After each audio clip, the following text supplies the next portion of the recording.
આજે માંડલ તાલુકા ભાજપ દ્વારા અમદાવાદ જિલ્લાના નવનિયુક્ત જિલ્લા પ્રમુખ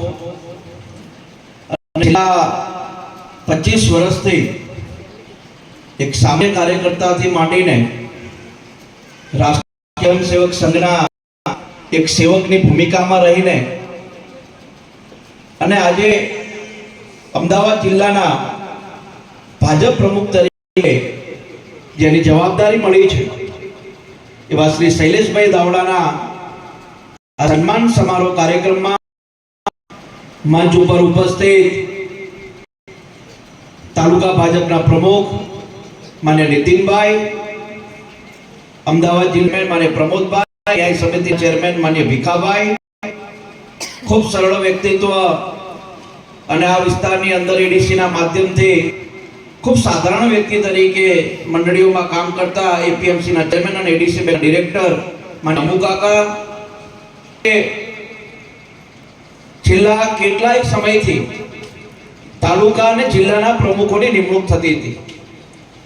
માંડલ તાલુકાના પ્રમુખ તરીકે શેરગામના એવા નીતિનભાઈની નિમણૂક થઈ અને એ બાદ અમદાવાદ જિલ્લાની અંદર આવડો મોટો જિલ્લો અનેક લોકોએ દાવેદારી કરેલી, પરંતુ પાર્ટીએ એક નાના વ્યક્તિને, એક નાના સમાજમાંથી આવતા માણસને પણ એનામાં હિન્દુત્વની પ્રખરતા હોય, એનામાં પાર્ટી પ્રત્યેની વફાદારી હોય એવા શૈલેષભાઈની નિમણૂક થઈ છે. એનો સન્માન સમારોહ આપણા માંડલની ઉમિયાવાડીમાં આપણે બધા યોજ્યો છે.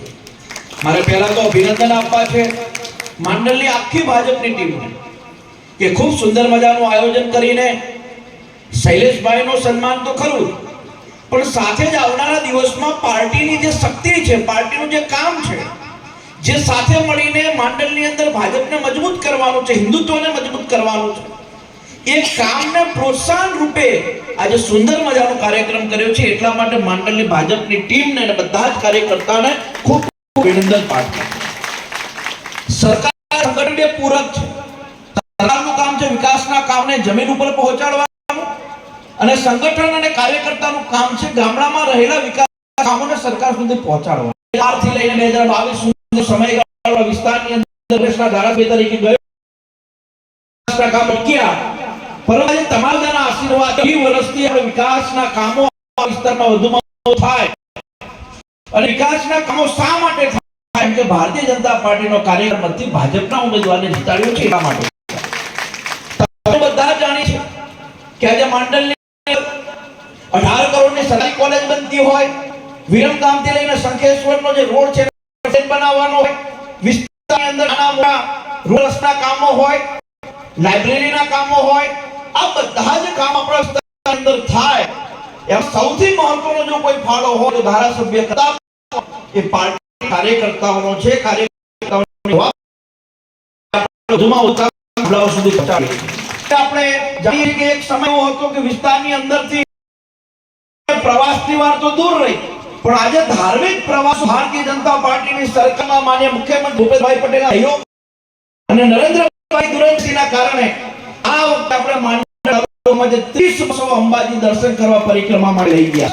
અંદર ભારતીય જનતા પાર્ટીનો એક હિન્દુત્વની તાકાતને વધુ મજબૂત કરે, પાર્ટીની શક્તિને વધુ મજબૂત કરે, નાના મોટા આપી મતભેદો એ ભૂલે પણ માત્ર ને માત્ર હિન્દુત્વની શક્તિને મજબૂત કરવા માટે ભારતીય જનતા પાર્ટીની શક્તિને આપણે બધા સાથે મળીને મજબૂત કરીએ એવો સંકલ્પ પણ આપણે બધાએ મનોમન કરવો જોઈએ. તમે એનું બધા જાણીએ છે. તમને નવાઈ સાથે કહું કે આજે આ ખેસ છે ને, ખેસ ભાજપનો, ઘણા એવા લોકો કે જેને ચૂંટણીમાં એટલી તનતોડ મહેનત કરે માત્ર એટલા માટે કે કમળનું નિશાન લઈને આવ્યો છે, અને એ લોકો મહેનત કરે ને પછી 5 વર્ષ સુધી એ ધારાસભ્ય હોય કે જિલ્લા પંચાયતનો સભ્ય હોય કે તાલુકાનો સભ્ય હોય એની